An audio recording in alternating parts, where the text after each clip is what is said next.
사건은 2020년 7월 24일 안양의 한 아파트 상가 카페에서 시작이 돼요. 119 구급대가 60대 여성이 갑자기 쓰러져서 의식이 없다는 신고를 받고 출동을 한 거죠.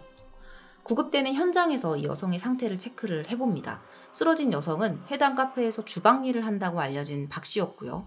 신고자는 카페의 여사장인 김 씨였어요. 김 씨의 나이는 45세, 쓰러진 여성의 나이는 67세였습니다. 근데 무슨 일이 있었던 건지 모르지만 구급대가 도착을 했을 때 박 씨는 이미 맥박과 호흡이 없는 상태였습니다. 사망을 했다는 거예요. 카페 사장 김 씨의 신고 내용에 따르면 박 씨가 아침부터 기운이 없었고 비틀비틀하다가 쓰러졌는데 숨을 쉬지 않았다라고 말을 합니다. 경찰이 출동해요. 구급대 측으로부터 사망 의심 사고라는 연락을 받고 이제 경찰이 왔던 거예요. 근데 경찰이 도착을 해서 박 씨의 상태를 확인을 하다가 깜짝 놀랍니다. 왜냐면 전신에 피멍이 들어 있었던 거예요. 누구한테 맞은 것처럼. 몸통, 엉덩이, 다리, 정강이, 얼굴 이런 전체 부위에 피멍이 가득했던 겁니다. 육안으로 봐도 심하게 폭행을 당해서 사망한 것으로 보였죠. 박 씨는 병원에 후송이 돼서 도착하자마자 사망 선고를 받았고요. 곧바로 국과수로 옮겨져서 부검에 들어갑니다. 부검 결과 사인은 둔력에 의한 내부 출혈이었어요. 그러니까 내부 출혈이라는 거는 멍이랑 같은 의미라고 보시면 돼요. 일단 시신을 보면 내부 출혈이 너무 심했고요. 또 되게 광범위했습니다. 오죽하면 부검이가 이 멍들을 멍인데 시반으로 착각할 정도였다고 해요. 시반은 사망 후에 피가 아래로 몰리는 현상을 말합니다. 근데 아무래도 시반으로 보기에는 부위가 너무 넓으니까 피부를 조금 절개를 해서 확인을 해봤더니 다 맞아서 생긴 내부 출혈이었던 거죠. 그 멍자국들 이외에는 뭐 뼈가 부러졌다거나 장기가 파열되었다거나 흉기에 찔렸다거나 이런 흔적은 전혀 없었어요. 그냥 오로지 맞아서 사망을 했던 거예요. 부검의에 따르면 시신에 수많은 피멍이 드는 과정에서 상당량의 혈액 유출이 확인됐다고 합니다. 그 혈액 유출량이 흉기에 찔렸을 때의 경우와 맞먹을 정도로 혈액이 내부에서 출혈이 있었던 거죠. 엄청 심했다는 거예요. 겉으로 봤을 때만 뭐 피가 흐르지 않았다는 거지 내부에서는 이미 찔린 것과 맞먹는 정도의 출혈이 발생을 했던 겁니다. 근데 조금 더 자세히 살펴보니까 얼굴에 남아있는 상처가 조금 이상한 거예요. 치아에 피하 출혈이 있었고 농양이 있었는데 이렇게 들떠 있었고요. 두피는 전반적으로 섬유화가 돼 있었습니다. 귀는 일그러져 있었고요. 이게 의미하는 바는 하나예요. 박 씨가 사망한 그날만 폭행을 당했던 게 아니라 박 씨에게 가해진 이런 행위들이 반복적이었다라는 거예요. 그걸 의미하는 거예요. 폭행 흔적에 대한 설명을 잠깐 하고 넘어가자면 섬유화라는 거는 상처에 딱지가 떨어지잖아요. 그러면은 그때 보이는 허옇게 번들거리는 부분 여러분들 아시죠? 자, 이거는 피해자가 폭행을 당하고 회복되는 과정이 여러 번 반복됐다라는 걸 의미를 하고요. 귀가 일그러졌다 이거는 여러분들 아실 거예요. 흔히 만두귀라고 불리는 이계혈종 들어보셨죠? 보신 적도 있으실 거예요. 흔히 유도나 레슬링 선수분들의 귀를 보면은 귀가 이렇게 부어 있는 것 같은 조금 통통하다고 해야 되나? 그런 특이한 모양이 보이잖아요. 이게 반복적인 자극이나 부딪힘, 이런 충격, 이런 걸 통해서 귀혈관이 터져서 부었다가 아무는 과정이 반복되다가 오는 그런 변형의 증상이라고 합니다. 보통 이런 선수들을 제외하고 일반인들에게 이 증상이 발견된 거는 폭행의 흔적으로 판단을 하게 되죠. 사망한 69세의 박 씨는요, 체격이 아주 왜소한 사람이었습니다. 나이도 많긴 했지만 그 체구에 그 나이로 감당할 수 없는 폭력이 가해졌다는 거예요. 결국에는 사망할 정도로요. 자, 그러면 범인은 누굴까요? 되게 건장하고 젊고 힘세고 험악하게 생긴 범죄자, 전과자 이런 사람일까요? 얼마 뒤에 범인이 체포가 됩니다. 그런데 체포되고 나서 범인의 신원이 알려지게 되거든요. 여기서 경찰뿐만 아니라 소식을 접한 사람들이 정말 큰 충격을 받게 됩니다. 범인은 바로 119에 신고를 걸었던 카페 여사장이었어요. 45세의 김 씨가 그 자리에 있었죠. 그 여성이 범인이었던 겁니다. 사장이 직원을 때렸다는 거예요. 그런데 그것보다 더 충격적인 사실은 따로 숨겨져 있었습니다. 그 카페 사장이 사망한 여성의 큰딸이었던 거예요. 뿐만 아니라 큰딸의 범행을 도운 공범들도 있었는데 큰딸이 이랬다는 것만으로도 너무 충격적인데 공범이 누구였는 줄 아세요? 나머지 2명의 딸들이었습니다. 모두 박 씨의 딸들, 3딸들이 벌인 일이었어요. 첫 경찰 조사에서 큰딸이 폭행 사실을 부인했어요. 엄마에 대한 폭행 사실을 부인했어요. 그냥 어머니가 갑자기 쓰러진 거다. 이렇게 진술을 한 거죠. 그런데 시신의 흔적은 전혀 그런 말을 하고 있질 않았죠. 이 김 씨가 당시에 119와 경찰이 출동을 했었잖아요. 그때도 본인이 딸이라는 거를 말을 안 했대요. 의심을 안 할 수가 없겠죠. 경찰이 매장 CCTV를 확보해서 집요하게 추궁을 합니다. 그리고 결국 큰딸 김 씨는 어머니를 폭행한 사실을 자백을 했고요. 뒤이어서 범행 추정 시간에 카페에 함께 있었던 둘째 딸 그리고 셋째 딸들도 자신의 범행을 자백합니다. 왜 이렇게 패륜적인 범죄를 저질렀을까요? 동기가 뭐였을까요? 경찰은 동기를 파악하기 위해서 수사력을 집중합니다. 자매들은 이렇게 말해요. 카페 운영을 하면서 재무적으로 힘든 상태에 있었다. 근데 어머니한테 도움을 청했는데 어머니가 거절해서 이런 일이 벌어졌다 하는 거예요. 그리고 당시에도 코로나였는데 코로나 때문에 카페 운영이 어려워지면서 어머니가 주방 일을 돕기 시작했는데 조리법도 잘 익히지 못하고 실수를 계속 반복해서 어머니를 때리기 시작했다. 말도 안 되는 소리를 하고 있죠. 그리고 특히 사건 당일에 대해서는 이렇게 말합니다. 일을 하기 싫어하는 어머니가 음식에 고의로 소금을 넣은 것에 격분해서 폭행을 결심했다. 자, 지금까지 말씀드린 부분이 이 범행 동기에 대한 3자매의 진술입니다. 자, 지금부터는 카페에서 확보된 CCTV에 찍힌 모습에 대한 이야기를 한번 해드릴게요. 카페 CCTV에는 3자매가 어머니를 폭행하기 직전까지의 상황이 다 담겨 있었어요. 사건 당일에 새벽 0시 20분에 3자매가 어머니를 끌고 가는 모습이 찍힙니다. 근데 손에 30cm 길이의 절구공이 아세요? 그 절구 속에 곡식을 넣고 찢거나 빻을 때 사용하는 그 기구 아시죠? 방망이 같은 거. 그 30cm 길이의 절구공이를 들고 있었어요. 한 손에는. 그리고 밀가루를 반죽하는 방망이도 들려 있었습니다. 카페에 이런 게 필요한가요? 그리고 이 스마트폰에 라이트가 켜져 있었는데 그걸 이렇게 흔들어요. 이게 CCTV 사각지대를 찾는 거예요. 그리고 그 사각지대로 어머니를 끌고 갑니다. 자, 여기서 벌어진 일은 전후 상황만 봐도 예상할 수 있겠죠. 이 사각지대에서 벌어진 일은. 그 장면은 CCTV에 담기지는 않았습니다. 더 끔찍한 건 이 모든 일들이 3시간 동안이나 지속이 됐다는 거예요. 그리고 박 씨가 딸들한테 공격을 당한 이후에도 숨이 붙어 있었어요. 그런데 그 카페 옆에 빈 사무실 공간이 있어요. 근데 거기에 밤새도록 방치가 됐었다고 합니다. 그렇게 맞은 상태로 방치가 됐던 거죠. 그리고 나서 다음날 아침에 찍힌 모습을 보면 이 박 씨가 제대로 서 있지도 못했어요. 전날 그렇게 맞았는데 사무실에 누가 데려다 놨는지 방치돼 있었고 다음날도 계속 카페에 있었던 거예요. 근데 제대로 서 있지도 못하는 이 엄마한테 이 3자매는 빨리 음식을 준비하라면서 또다시 폭행을 가했고요. 결국 어머니 박 씨는 정신을 잃고 쓰러집니다. 진짜 정신이 나간 게 이렇게 됐는데도 신고를 안 해요. 그러니까 엄마 입에다가 진통제 하나만 억지로 밀어넣고 30분 정도를 더 방치를 하고 난 뒤에야 119에 신고를 합니다. 그 결과는 박 씨의 사망이었죠. 이 CCTV 영상을 보면 이 3자매가 어머니를 살해한 범인이라는 거는 분명해 보여요. 근데 경찰이 여기서 뭔가 석연치 않은 점이 있다는 걸 느낍니다. 보시는 분들도 느끼셨을 것 같은데 딱 보면은 경제적인 문제, 혹은 엄마가 일을 제대로 하지 않았다.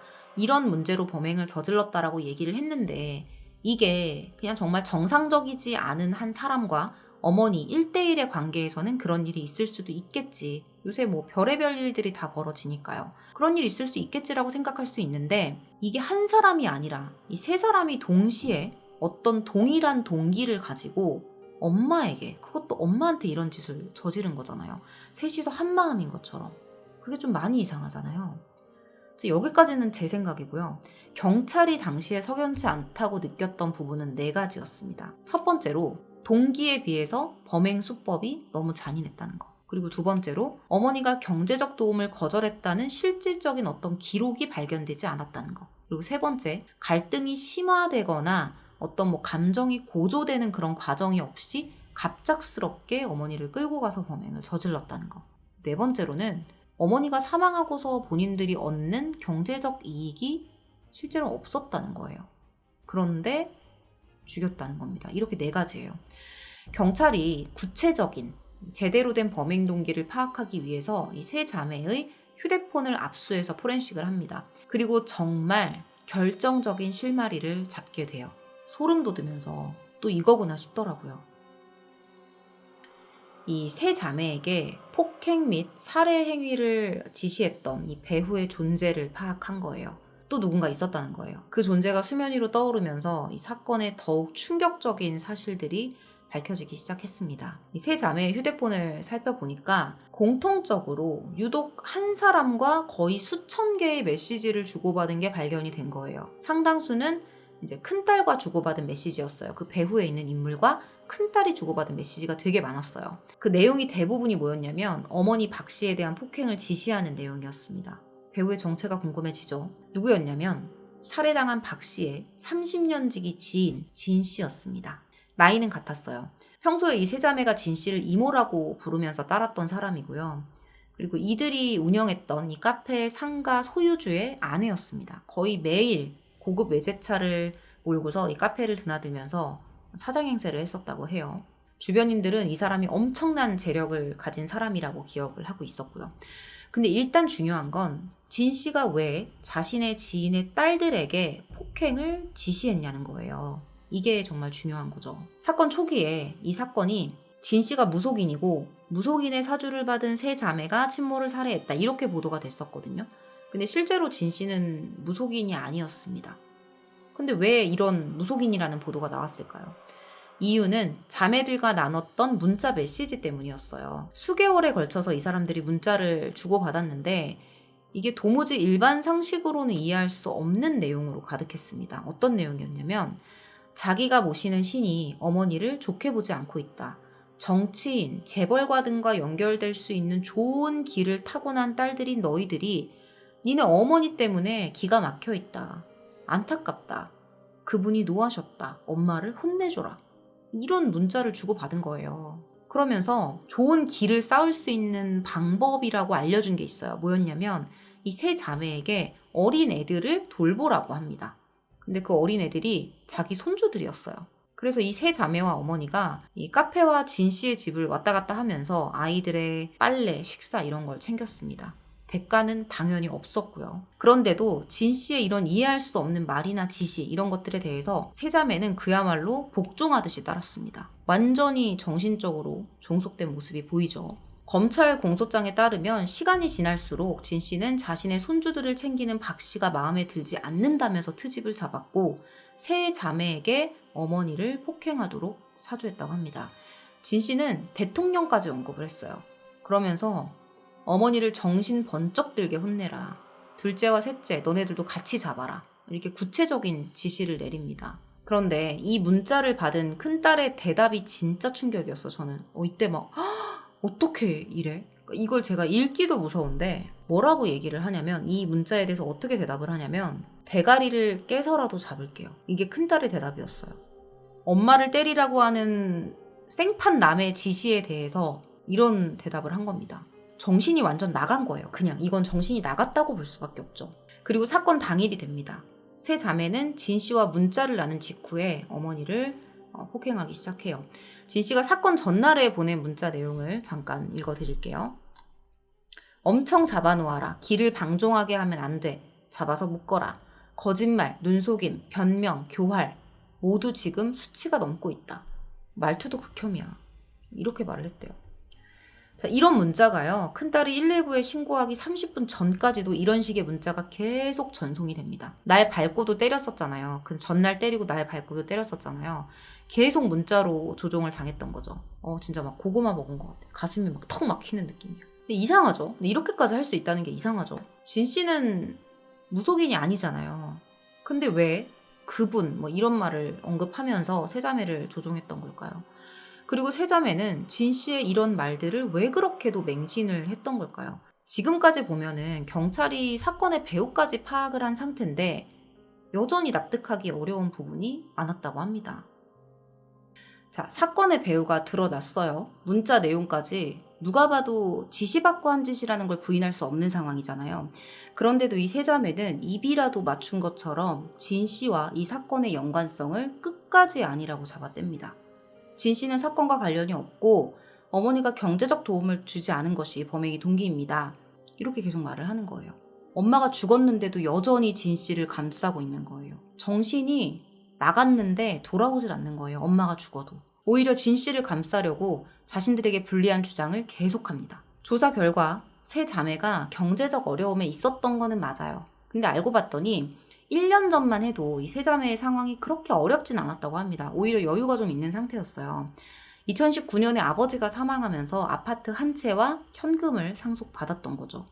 근데 불과 1년 만에 10억 원의 빚과 경영난에 허덕이는 처지로 전락했던 겁니다. 어떤 일이 있었겠죠? 그 과정에서. 근데 이 과정에도 진 씨가 엮여 있었습니다.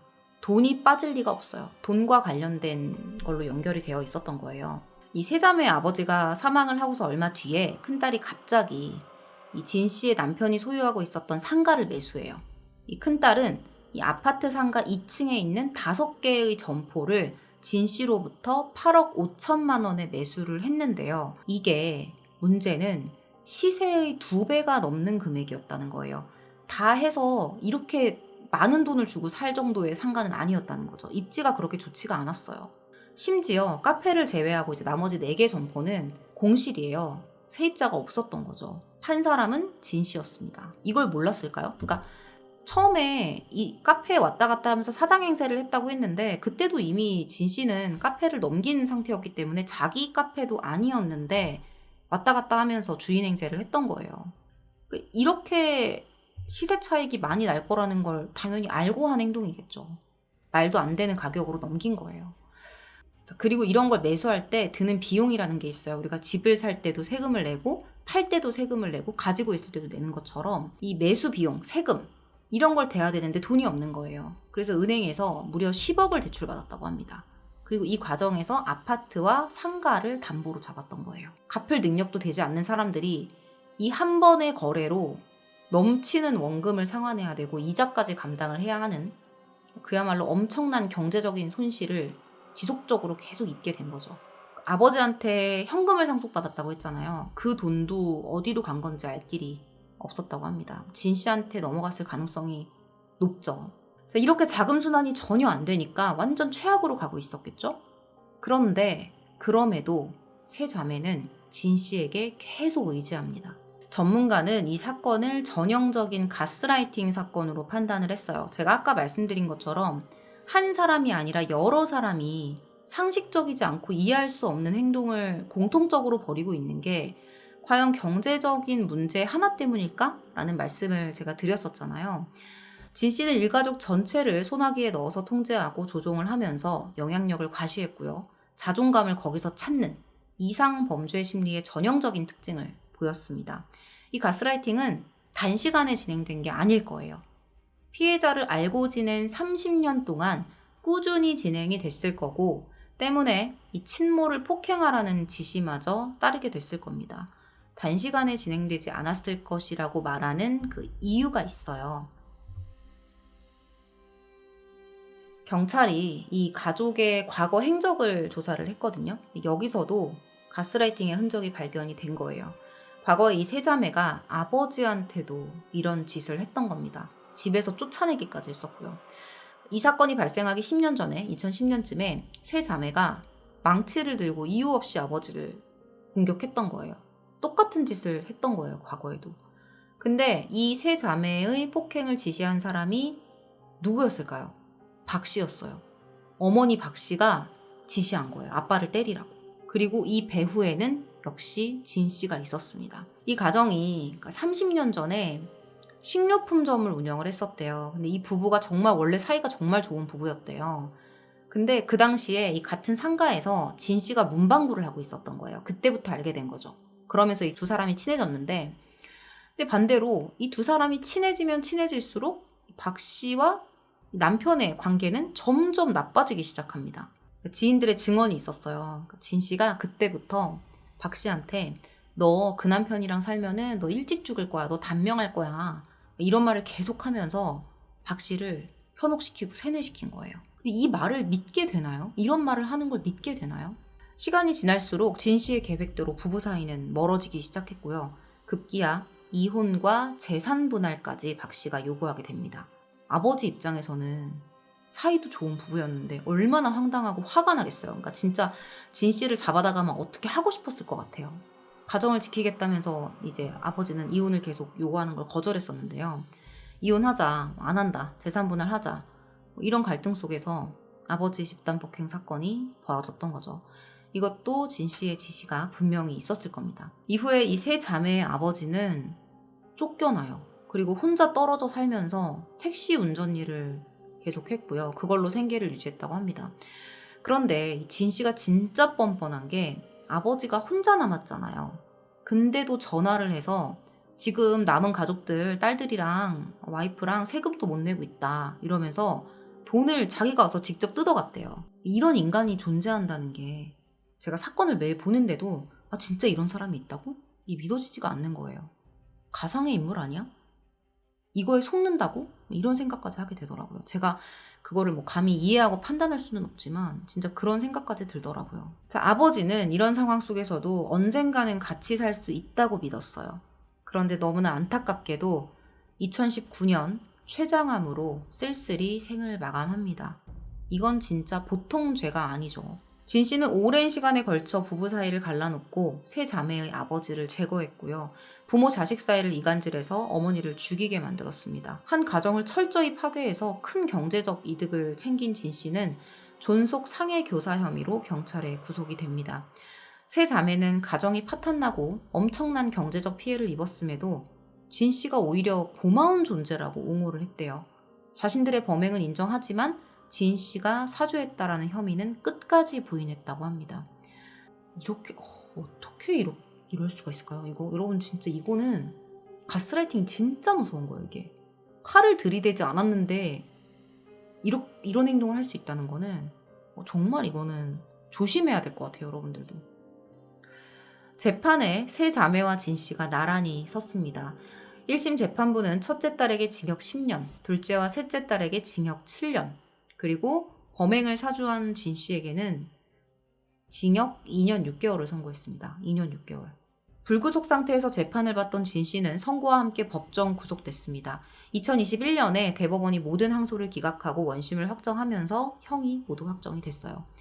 진 씨에게 내려진 이 가벼운 형에 대해서는 사건 당시 현장에 없었던 점에 밀어볼 때 피해자의 사망을 예견했다고 보기는 어렵다라고 양형 이유를 밝혔습니다. 이렇게 사건은 마무리됩니다.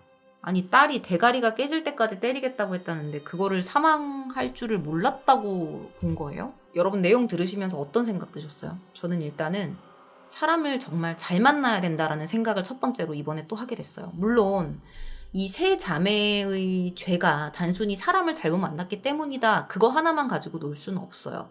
이 세 자매가 저지른 죄는 정말 용서받을 수 없는 죄임에는 분명합니다. 그런데 자신이 봤을 때 주무르고 막 조종하고 맘대로 가지고 놀기 좋은 사람, 가족, 대상 이런 걸 골라서 오로지 자기의 이득만을 위해서 이런 짓을 저지른 죄는 사실 세 자매의 죄보다 더 작다고 할 수 없겠죠. 더 크다고 할 수 있겠죠. 사이비 교주예요, 완전히. 제가 4월 달에 가평계곡 사건을 3번 정도 다뤘었는데 그때 이제 가스라이팅에 대해서 찾아보고 실제 그런 사건들을 보다가 이제 이 사건을 준비를 하게 됐는데 물론 이제 가해를 하는 사람이 가장 잘못된 거는 맞아요. 근데 일단 우리 스스로도 그런 사람들을 잘 거를 수 있으려면 잘 알아야 된다고 생각을 했어요. 인간관계라는 게 내가 원한다고 해서 맺어지는 것도 아니지만 또 내가 맺고 싶지 않다고 해서 막아지는 것도 아니더라고요. 여러분들 스스로 이런 사람들을 좀 알아채고 거르고 느낄 수 있는 그런 분별력이 좀 생겼으면 좋겠다는 생각에서 준비를 해봤습니다. 오늘 사건 너무 안타깝고 조만간 또 진 씨가 출소를 앞두고 있어서 이 영상을 꼭 봤으면 좋겠다는 생각도 드는데 남은 인생은 진짜 그렇게 쓰레기같이 안 살았으면 좋겠다라는 말을 해주고 싶네요. 오늘 준비한 콘텐츠는 여기서 마무리하도록 하겠습니다. 긴 시간 시청해주셔서 감사합니다.